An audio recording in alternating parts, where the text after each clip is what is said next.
everybody, welcome back. It's Steve Fretzin with the Be That Lawyer with Fretzin podcast. Happy that you're with us today. Listen, we are rocking and rolling. If you haven't heard what Fretzin does, let me just give you the 2 cents, 2 cent tour. Doug, is that a thing? 2 cent tour? You good? All right. Maybe All right. more than that. I'm going to go with it. As you know, Fretzin does coaching and training for highly motivated attorneys that want to grow their law practices. We're not talking about 10%. We're talking double, triple books, get to equity. You know, if you're a solo, build it out, scale it out, whatever you want to do. And then, of course, I'm running my Rainmaker Roundtable. So if you're already crushing it at business development, you're going to want to talk about being in a room with 10 other lawyers who are managing firms, equity partners that are doing $1 million to 10 million. And collaborating with that group is priceless. Although there is a price tag associated with it, it is priceless, as I've been told. Anyway, Doug, how you doing, man? Good to see you again. Doing great. You getting some crazy weather there in the Carolinas? Yeah, we are. This Hurricane Debbie just doesn't want to seem to go away. I'm sorry. Tropical Storm Debbie. We have to be careful. Okay, yeah, we got it. Yeah, you don't want to get it, sued by Debbie. That's right. You never know. Debbie's out there with the plan. I could say, yeah. Steve, he's all wet. There we go. All wet behind the ears. Well, listen, we've got a great show for you guys today, everybody. We had just a superstar rainmaker, superstar lawyer that's going to just shower us with great ideas. But we start off with our quote, and that is, "A goal without a plan is just a wish." I write down my goals, and then I take those goals, I put them in a drawer, and that's the end of it, right? Is that how it works? That's usually about how about 90% of it works for most lawyers. Yep. Yeah. Okay. Well, Doug, tell us, so why is that a quote that you want everyone to kind of understand? And obviously it's a negative thing, and we want to look at the spin on that too. Yeah, no, I mean, the lawyers, we're all goal-oriented, and particularly lawyers are goal-oriented, whether it's to get the contract done, to win the case, to become an equity partner. It's all filled with goals. Our lives are filled with goals, but they're lacking a plan to get to those goals for the most part. We just kind of hope that as the days go on and our opportunities arise, we'll see them, we'll be smart enough to grab them, and we'll somehow over time achieve our goals. If you go to any other business outside of law and you were to say that to the CEO, you'd be out on the street in about 5 minutes. Yeah. Because corporate America knows how to plan. And planning is the key to their success. So any B school, whether it's at Harvard or Oxford or Stanford, I don't care where it is, that's what they teach. They teach planning before they teach execution. Yeah. Because without the plan, whatever your execution is going to be haphazard and misguided, and it may hit the bullseye. You can get very lucky. Lawyers can get very lucky at times, but more often than not, if you're planning it, you're gonna see the success that you need. So that's why I like that quote. Yeah. That a goal without a plan is a waste of time. And a plan inside of a drawer is also just a waste of time, right? Not a plan, then it's out of sight, out of mind. Out of sight, out of mind. So plan only works if you work with it. If you've got to execute to it. That's what I try to tell folks more than anything else, is that you've got your plan is not just goals. It's very specific tactics that you're going to execute to achieve each of those goals. Yep. And business schools will teach you that the more tactics you have tied to each of those goals, set over a time and schedule what you're going to do, when you're going to do it, how you're going to do it, and who you're going to need to help you do it. The more you do that over the year, assuming you have a year-long plan, the more likely it is you're going to achieve that goal. So you can't have tactics that are tucked in your drawer. You have to see the tactics. You have to schedule the tactics, whether it's in your Outlook, whether it's in your assistant scheduling, or wherever it is. If you don't have that in front of you, you're not going to program your brain. I won't get into the brain programming part of what I like to talk about, but you can program your brain to achieve these things by repetitive reminding of the tactics you need to use to get there. Yeah. And again, I think execution is the beast. And so, having a goal, great, having a plan, great. Having the plan in front of you, even better. And then, of course, having actionable tactical things that are written in the plan that you have to execute on every day. And then the accountability to do it, whether that's a mentor, advisor, coach, consultant, or like what I set up for a lot of my clients, in addition to my coaching, is accountability buddies. Just having other lawyers that weekly get together and say what they're going to do. They go do it, and then they come back and say what they did. And it's 30 minutes a week, could be an hour a week, could be 30 minutes a day. It's up to you. But that type of execution is going to make the difference between you having the year you want or you regretting that you didn't have the year that you wanted. You make a really excellent point there, Steve, because you don't do this alone. You know, a lot of lawyers tend to be, egotistical maniacs who want to control everything and are not good sharers of anything. That's the typical, MO for a lawyer. I was one for almost 50 years, so I speak with some wisdom on that. And they lose so much by not sharing and bringing other people within their circle who can help them, and you can help them, vice versa, to achieve the overall goals. I mean, we all want success. Yeah. And it's much easier to be successful in a group than it is all alone. Yeah, there's a term for that. Just having a mindset of abundance and realizing. I talked to a new lawyer coach today. They're popping out of the woodwork everywhere you go, and Yeah. all I could say to her was, "Let's do it." You know, if you have someone that you think might need me, if I need someone that might need you, how can I help you? How can I support you? What do you need? And we talked it out. And I'm not, but there were times where I would have shied away from that. And I just don't think I said to her, I go, our competitor isn't each other. Our competitor is lawyer apathy. It's lawyers that aren't willing to invest in themselves, to hire a coach, to work on their BD, to get the book built so they have the control and freedom. And she obviously agreed with me wholeheartedly, because it makes sense. Well, an entrepreneur should be looking at this market when they realize, if they look at the legal market and they analyze what percentage of the lawyers practicing are responsible for 80% of the business. There is a huge market for those who are not contributing as much as they could if they simply had a plan. Yeah. And they were organized and they knew how to do it. They don't. They generally just 90% of the lawyers I know are not entrepreneurs, as much as they like to think they are. Instead, they're very reactionary. They're not proactive. They're reactive. They bring in their facts. They get the facts. They figure something out, and then they move. That's the mindset you need as a lawyer to represent your client and to make sure you cover all your bases. But that's not an entrepreneurial attitude. And then when you find those lawyers who are really just lawyers, entrepreneurs hidden as a lawyer, imitating a lawyer, that's the ones who I think really are the ones that succeed. Yeah.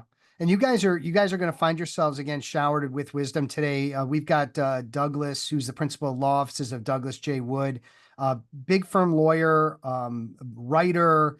And by the way, we immediately connected on, because it happens once every 10 years, someone else that was in some form of a plane or helicopter crash that is still living. And I right away, when you brought that up to me, I was like, you got to tell me the story. Just like everyone says to me, Steve, what's your story? You got to hear that.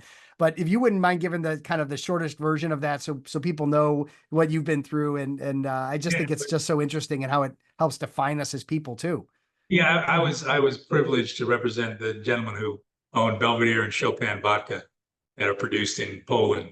And we were in the middle of all sorts of wars and all sorts of battles over it and everything else. And so at one point we had to go to Poland. This was shortly after the Soviet Union had broken up, and Poland had just gotten to NATO. It was very backwards. There was a lot of stuff going on, and we had to rent a helicopter to go someplace in Poland. And we got one of these giant old Russian ones, like you saw in Rambo. I mean, the thing was very frightening looking. Yeah. The guns were removed, but it was a gigantic aircraft. Yeah. So we fly out to where we were going to go, and we're coming back. It starts to snow, and this helicopter starts acting funny. So they landed in the back of somebody's yard. Next thing you know, police are there. They're yelling. I don't understand single thing they're saying. They're screaming at us. And the pilot says we have to get back in the helicopter, and we have to fly over there because we're not allowed to be in somebody's yard. Like a bunch of idiots. My client and I get back into the helicopter. We get about a half a mile in the air, not up in the air, but forward. Yeah. About maybe 200 feet in the air, and it just stops. Yeah. It just stops, goes smashing down into the muddy bog. We had to crawl out. Everybody was fine. Luckily, no one was hurt. That's amazing. Crawl out, and the mud sucked our shoes off. It was just one of those insane moments where you sit there as a lawyer and you go, I don't think I went to law school for this part of the job. Well, that's another thing they don't teach in law school, right? How to survive that kind of junk. Oh my God. Well, survival tactics, I think you need. Yeah, I guess as they say, that doesn't kill us, right? So, but you've had, but since then, before and since then, you have had such an incredible journey in your law career, and I would love to just have you give again a short version of what's happened to you and what's transpired, because ultimately, I want to get into, giving some really good actionable advice to the lawyers that are listening to you on how, they can be their best versions and actually, whether it's retire or some kind of transition plan, but we're going to be getting into the weeds on that. So give us the legal side of the background. Well, very quickly, I started out with nothing in effect. I know it sounds very, sort of cliche-ish, but I literally did. I didn't have any business. I didn't have anything. I didn't have a law degree from a fancy law school or whatever. I got into a law firm, realized that I wasn't going to get any help in building business. So I started to look at business books, something I didn't look at law school, wasn't taught there. And I drank the Kool-Aid of it and started to do the classic business planning, the SWOT analysis, the strategic goals, the tactics that go with it. And I kept doing that consistently year after year. And ultimately, it grew into a very sizable 8-figure book of business that I eventually found myself in the middle of big law in New York with a global law firm. Got into the management, climbed up the ranks, made a lot of money. And then one day I realized that our partnership agreement said we are de-equitized at the age of 70. I was 68 at the time. It sort of hit me like a truck. I go, wow. I mean, I never looked at that when I joined the firm. It's not as if I could have negotiated it. It was just, that's the partnership agreement. That's what you're going to sign. But I want to stop you. I love the fact that lawyers aren't reading the agreements. I was getting a kick out of that. We bothered to do for us what we do for our clients. Yeah, right. The cobbler's kids have no shoes. Exactly, precisely. So it hit me that I had to figure this out on my own. And how would I approach this? So because I was a student of myself in terms of how I built my business, I said, I'm going to take the same approach on leaving and then and transitioning out. Because ultimately, while I could have stayed, I would have been a senior counsel or whatever they would have called me after I was 71. It was the message is clear, and I think it's a fair message, because ultimately the institution of a law firm needs to have consistency in longevity and institutionalized clients. It all makes sense that eventually you have to let the older ones out and the younger ones up. I understand that, but law firms have no plans for that I came across, including the one I was with.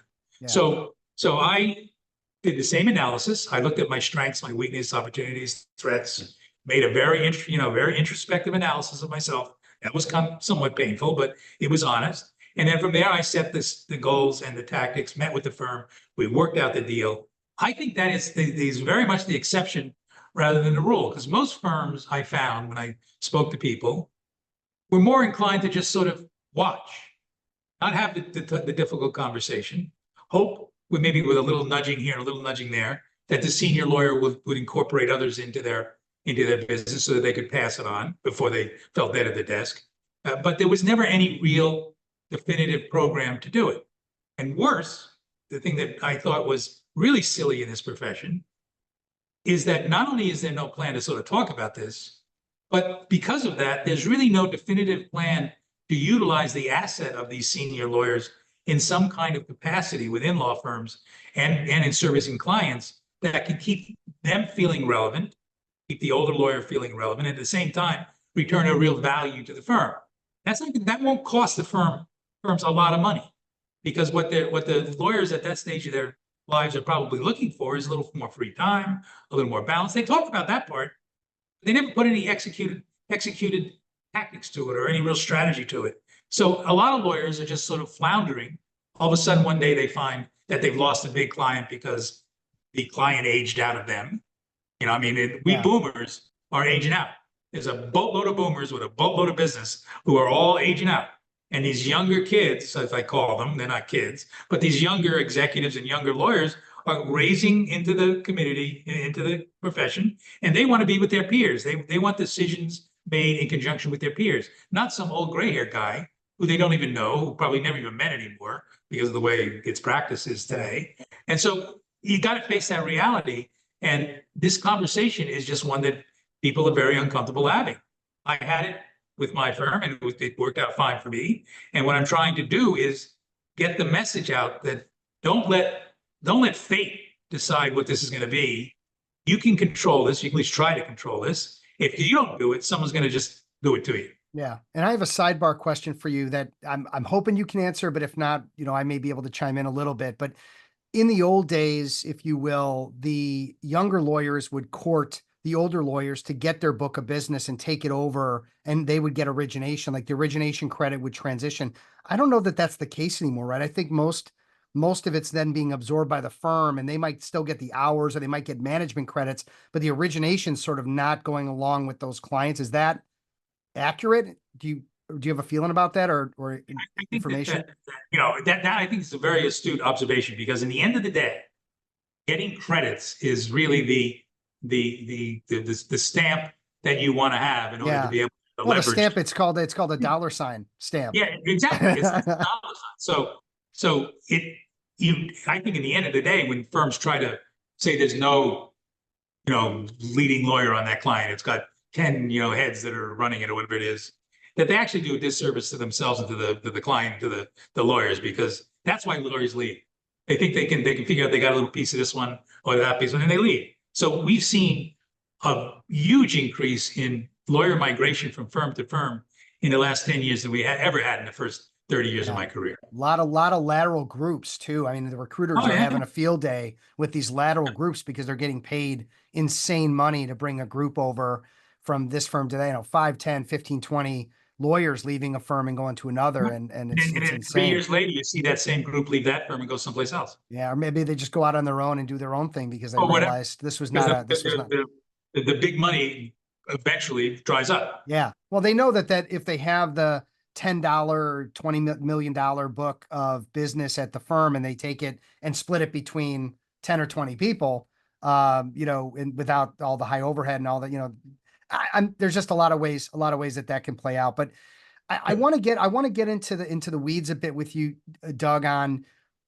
how lawyers that are maybe, my age, that are in their 50s and maybe in their early 60s should be thinking about the transition, thinking about whether it's retirement, whether it's going out on their own, whether it's like, what are their options and how to best play that with the firm that they're with. Yeah, it's the dilemma there, Steve, is trying to figure out where's that tipping point. Where is it that you're on the one side of the tipping point, your goal is to build, build, build. Right. Whether it's business, reputation, position, whatever it is, within your environment, within your law firm. And then eventually you hit a point where you're getting close to a use-by date, like on a milk carton. Yeah. And you've got to decide that now it's time to be looking on the other side, but protecting this side at the same time. Right. I think that, to me, in my case, that happened when I was 68. If I could have reinvented this, I would have probably been thinking more seriously about that when I was 62, 63, in a little over into my 60s. Yeah. Because at that point, many of my clients would have been matured, so to speak. They're all, they're still very peer oriented and making decisions and things like that. They're not out of management, but I would be able to see they're about to go. I mean, I had clients who had mandatory retirements, and some clients at 65, and there are companies that have those kinds of rules. So you have to reflect what you're going to do based upon your client mix as well. When are they going to make changes? So that you need to sort of focus and figure out where your tipping point is. Okay. I think, up to 60, you probably still need to be focused, primarily on building. At some point between 60 and, in my case, 68, I think is when that focus, the tipping point starts subtly. And the longer runway you have to figure that out, the more strategic you're going to be in the decisions you make, and the more successful you're going to be. I started at 68. I was de-equitized at the end of 70, so I had 2 years to put that plan into place and to work it out. It worked out because my firm cooperated with me. But I could imagine there are other instances where it would be a shocking conversation for you to have with your firm, and you wouldn't get the level of cooperation I got. So you maybe need that conversation a little earlier. Well, not only that, but obviously I'm in this business of coaching and business development. My goal is, when I work with a client, a lawyer, is to set them up and internalize ways of doing business development so they have those skills and have that book built. Every year is their best year. And so when I run my Rainmaker roundtables and everybody's talking about their growth for the year, everyone's having their best year every year. And I just beam with pride. My concern is that that's 10% of the legal population. There's 90% that are working in their 50s and 60s at firms, crushed with work, billable hours, 1,500 to 2,000. Like they're making money. They're doing, but they don't have the book. So what's the difference between the book and no book in that transition? Yeah, and you're making a point that I think is very important, that law firms tend, and this is going to sound really cruel, but I think it's the reality. Okay. Law firms tend to look at their lawyers as the important ones are the rainmakers, the others are fungible assets. You know, they're just workers. Yeah. They really don't think they compensate them to the point that they have to keep them. If they lose them, they just figure they're a commodity. That's a horrible mistake. You know, there's a group of lawyers within any firm, you know, that you've got there's 70 years, let's say 70 plus. And that's going to be a relatively small population within your law firm. That group has a collective wisdom and experience that isn't just the ones who brought in the money. It's the ones who argued the cases, the ones who negotiated the contracts, the one who put in all the hours of work. Because when I was bringing in 8 figures, I got to tell you, I didn't have a lot of billable hours. I didn't need to. I was going to get rewarded because I was bringing all that business. So I didn't do a lot of the work. That didn't mean that I wasn't necessarily a good lawyer or couldn't do the work, but there was a whole group around me that had the wisdom. So law firms need to change their attitude about what they do with senior lawyers. It's not about whether they were rainmakers. It's about taking this asset of wisdom that has accumulated over 30, 40 years in their individual practices and harnessing it in a way that they can do benefit for the firm, benefit for the younger attorneys, benefit for their clients, and without a huge investment. You know, but I don't see law firms thinking that way. Instead, and this is easy for me to say because I was the beneficiary of it. I had a lot of book. I had leverage. I could negotiate a deal. But if you don't, much more challenging to get the deal. Yeah. Yeah. So the law firms need to have a more intelligent plan themselves as to, you know, how you're going to utilize this asset. So then Doug, what are a couple of I'm sorry to interrupt. What would be a couple of techniques or things lawyers can do to transition in a way that's going to be beneficial to the firm and also beneficial to them? So they're not just like walking into it blind. You're giving them a couple of things to think about. Well, one would be, you know, I admire law firms and all the efforts they've made to protect different cohorts within the legal profession, whether it's LGBTQ, whether it's veterans, whether it's disabled. They do wonderful jobs of doing that, putting together cohorts and letting them talk about their problems and resolve them. They don't do that with the older lawyers. So the first thing I think a law firm could do would be to have a cohort of senior lawyers, let's say 70 plus, or whatever the number you want to choose. They finance them a little bit to have some opportunities to get together and just talk, and to talk to management and have the conversation and to share it, like your Rainmakers Roundtable. That there's nothing more valuable than the little nuggets of wisdom you'll get. You might sit there for a half an hour and only walk away with 1 or 2 nuggets, but they're invaluable. Yeah, you could get the same kind of return if you would just regard that cohort as just as important as all the other important cohorts that law firms do. Right. And the other actionable point, again, I mean, it's kind of the same spin on it, is to recognize the problem and for senior management in law firms to have the conversation. When was the last time you met lawyers who are senior lawyers who can say, oh yeah, I meet regularly with my senior management about what I'm going to do when I transition my career? They don't. They just don't have that conversation. Now, granted, they've got lots of busy things they're doing, but it's not like it's a huge population. It's not as though I'm asking a law firm to have a conversation with every associate they have, law firm management. Mm-hmm. I'm not. These are a relatively small population. And so it's not a huge effort. Instead, many law firms, they have these extravagant retreats. They'll bring all the, you know, associates to someplace, all their partners someplace. They'll have all these kind of meetings and everything else. And the ones excluded from that, other than if they're just happen to be invited along in terms of any focus, are the senior lawyers. But from a senior, not the firm's perspective, but the senior lawyer's perspective, what does that individual need to do when they're hitting in their early 60s and they realize, hey, you know, I don't have a book, I have a little bit of a book, whatever, and they're asking me at 65 or 70 to, you know, to go find something else to do, and they've got young people coming up. How do they handle that? Do they go off and join another firm? Do they, you know, take it out and take their show on the few clients they have and take them on the road on their own and wrap up that way? I mean, what's the playbook say? My playbook would say the first thing they do is a very introspective self-assessment. Okay. So you go through, you understand who you are, where you're situated, what the realities are.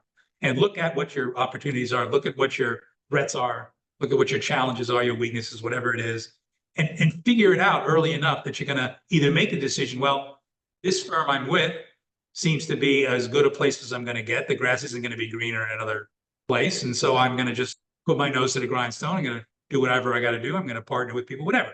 Or it may conclude that I have opportunities elsewhere, or I have an opportunity to. I've seen plenty of lawyers in their 60s go from private practice to in-house.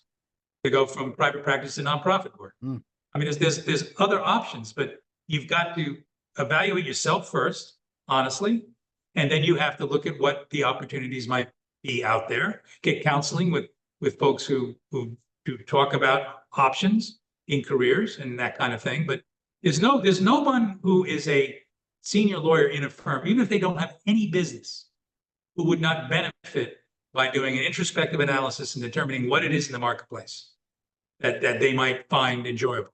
And it may mean that the cruel result might very well mean that, look, you're where you are, you're not going to get anything better, gut it out, which is sad. But I suspect that lawyer is one who never did any planning for the first 30 years of their career. Yeah.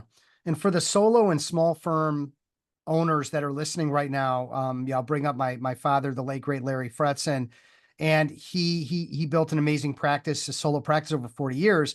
But when he was ready to retire at 65 to the day, 6 months before that, he found a couple of knuckleheads that he, found on the curb or something and brought him in, and they were going to transition his stuff over. And basically they just drove it into the ground and it was done.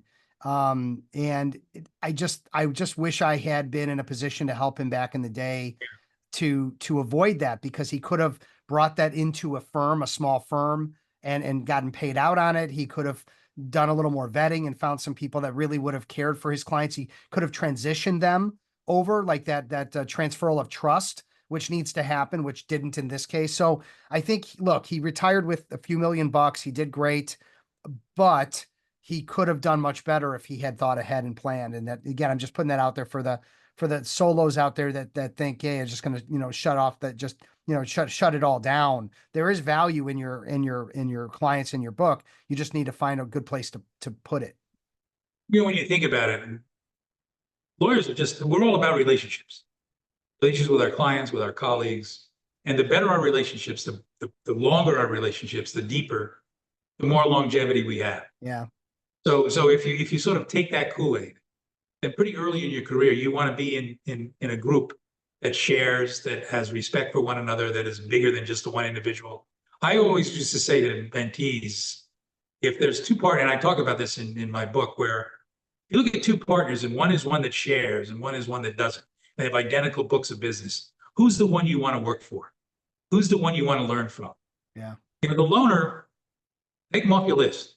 Do everything you can to be with that person who shares, because that's ultimately going to build your business, and it's going to make them more likely to want to share their business. But instead of putting your star with the loner superstar who gets all these fantastic cases and doesn't share anything, versus someone who might not have such a literary practice but brings in just as much money, go with that person, because that's going to be your future. Yeah. The stars, shooting stars, they come and they go. Yeah. Well, that's a great place for us to kind of wrap things up, Doug. The game-changing book that you're recommending is The Power of Positive Thinking. I'm feeling a bit negative about that choice. Yeah, I try to think a lot of what I read is outside the legal profession, because I don't want to read what other lawyers have to say, even though I write books about that. Yeah. But Norman Vincent Peale put aside the religious part of that book. Basically, his teachings are that you're going to get a lot further in life if you think positively than negatively. And there's lots of books that do that. I particularly like that one. It's an easy one to read. But there's plenty out there. I just, you just got to be positive. Yeah. And you've got a couple of books that you've written. Do you want to just share, 30 seconds on those? Yeah, the two that are I've written 11 novels, mostly, fiction. But the two that where I get to kill people and the terrorists and so like that. But the ones that I've written about my law profession, my law career, the early one's called Asshole Attorney, which is about the first 40 years of my career, because I had a very colorful, crazy career, including the helicopter crash. Yeah. The newest one is one I just came out with, From Dawn to Dusk, how to build a multi-million-dollar law practice and then give it away, which is my sort of way of paying it forward and saying to the community, here's how I did it. Maybe it'll work for you. Maybe you'll get a nugget out of this. It'll help you through either building a business or transitioning it on. And so that's kind of where I am now. Absolutely beautiful. Absolutely beautiful. The got to take a moment to thank our sponsors, of course, PIMCon coming up for the personal injury folks that want to see all the top players on stage and have just a first-class experience. If you use the Be That Lawyer discount code, I think you get a discount. And then, of course, Get Staffed Up, a way to delegate your way to freedom and, you know, hire away all the tasks that you shouldn't be doing as a successful lawyer. So, Doug, if people want to get in touch with you, they want to, you know, talk to you about, I know you're doing some coaching, they want to hear your story, they want to just connect with you. What's the best way to reach you? Well, probably by email. My email is a simple one to remember, douglas.wood@wood.com. Okay. Or they can go to my website, douglasjwood.com, and there's contact information there. Or they can just find me on LinkedIn. All my contact information on LinkedIn is public, so they can easily get to me. Yeah, we're going to put that in the show notes for everybody too. So, man, this is, you know, I'm no joke. Like, I want to keep in touch with you. I want to, you know, share the journey for the next, whatever, 5-10 years that you're going to have and I'm going to have.